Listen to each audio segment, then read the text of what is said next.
In this video I'm going to show you how to complete Gambler Challenge 9. So for Gambler Challenge 9 you have to win 3 games of dominoes in a row. Now this challenge can be quite annoying because dominoes can actually take a while. It takes roughly anywhere up to 10 minutes per game, and you can win 2 games then lose the last one, you have to start all over, so it can be frustrating. So what I recommend doing is, like Gambler Challenge 8, maybe just watch some Netflix or YouTube or something and just play this in the background. But thankfully in this there's a lot more strategy than there is in Gambler Challenge 8, but it still can be very luck based, unfortunately. So what you want to do is try and get rid of your double numbered domino pieces first. So if you have 2 6s, 2 5s, you definitely want to get rid of those as soon as you can. And then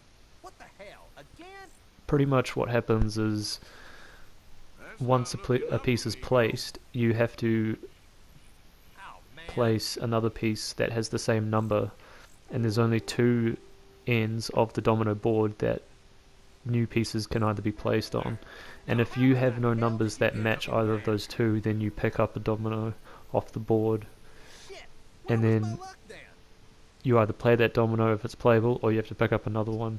And what you're trying to do is get rid of all your dominoes before your opponent, and the dominoes that they have left will be counted up in points for how many numbers are on each of the dominoes, and then whoever gets the most points for that round wins the round, and they're the only one that gets points added to the scoreboard. And when you get to 60 points, you win the game. Sometimes you can play around and get like 50 points if you're really lucky, but a lot of the time that's just not the case.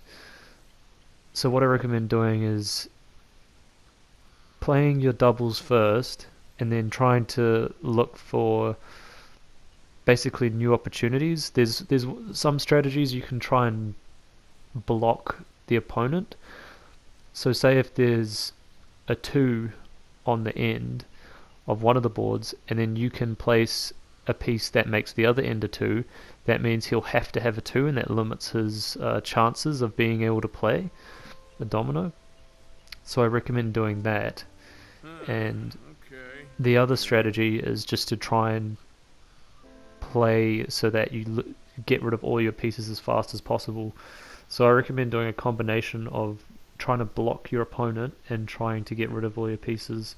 So you can look at, if I play a 2 there and it has a 1 on the end, I can set that up so I can play my other domino that has a 1 on the next turn. And when you can make an opportunity where no matter what your opponent does, you're still going to be able to play a domino in the next round, that's the best sort of move you can make. And the thing is, you want to be careful about placing the domino as well, because sometimes you can place the domino in 2 locations and you might accidentally place it in the one that you don't want to, and it always automatically goes to the furthest point away from you.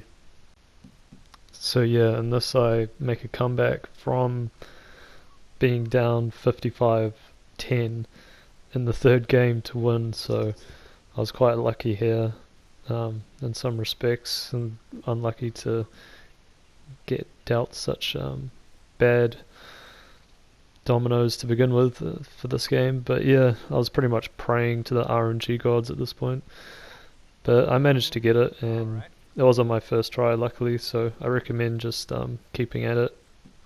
And if you do get frustrated with this, just come back to it. And one last trick to be aware of is that if you know you're going to lose, you can leave the game and then come back and it won't reset your wins. So yeah, that's another useful strategy. And yep, there it is, Gambler Challenge 9. So yeah, good luck everyone, and I hope these tips and tricks help you in your journey on getting to Gambler Challenge 10.